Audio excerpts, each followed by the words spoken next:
అరటికాయ ఉల్లికారం కూర. దీన్ని మనం చపాతీలోకి, అన్నంలోకి, దేనిలోనైనా కానీ మనం తినచ్చండి. మీరు కూడా ఒకసారి ట్రై చేసి ఎలా ఉందో కామెంట్ రూపంలో తెలియచేయండి. ఇంకెందుకు ఆలస్యం, ఎలా చేసుకుంటామో వీడియోలో చూద్దాము. అరటికాయలు తీసుకొని పైన తొక్కని తీసేయాలండి. పీల్ చేసుకుని ఇలా నీళ్ళల్లో వేసుకుని వీటిని చిన్న చిన్న ముక్కలుగా తరుక్కోవాలి. ఇప్పుడు ఇలా చిన్నగా ముక్కలు తరుక్కున్న తర్వాత దీన్ని స్టవ్ మీద పెట్టి ఒకసారి పొంగు రానివ్వాలండి. అది ఒక పొంగు వచ్చే లోపల నేను ఉల్లిపాయలు తరుక్కుంటాను. 3 అరటికాయలు తీసుకున్నాను, 3 ఉల్లిపాయలు తీసుకుంటున్నాను.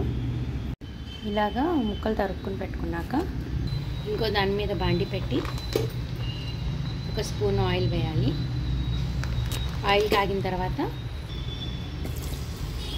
ఉల్లిపాయ ముక్కలు వేసి పచ్చివాసన పోయే వరకు వేయించుకోవాలండి. ఇది ఇలా కొద్దిగా వేగిన తర్వాత స్టవ్ ఆపేయాలి. చల్లగా అయ్యేదాకా ఉండాలి, వెయిట్ చేయాలి. అరటికాయ కూడా పొంగొచ్చిందండి. స్టవ్ ఆపేసి ఇంకా కూర చేసుకోవడమే. దీన్ని మిక్సీ జార్లోకి తీసుకుని బరకగా పేస్ట్ చేసుకోవాలండి.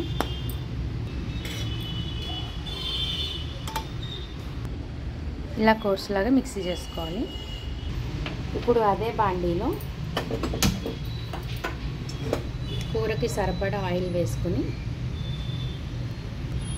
ఆయిల్ కాగిన తర్వాత జీలకర్ర వేసుకోవాలండి. ఇప్పుడు ముందుగానే మిక్సీ పట్టుకున్న ఉల్లిపాయ ముద్దని నూనెలో వేసుకోవాలండి.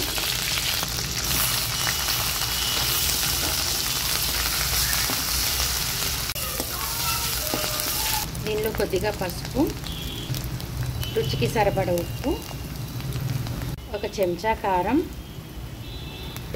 అలాగే 1 స్పూను ధనియాల పొడి, 1/2 స్పూను జీలకర్ర వేయాలి. జీలకర్ర పొడి వేసుకొని బాగా కలుపుకోవాలి.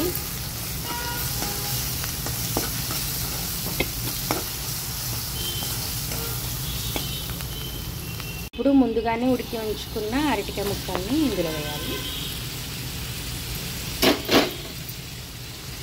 వేసి బాగా కలుపుకోవాలండి. దీన్ని ఇలా సిమ్లో పెట్టి వేగనివ్వాలి అరటికాయని.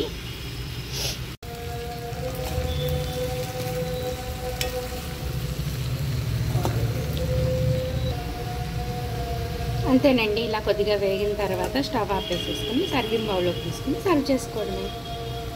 Thank you for watching.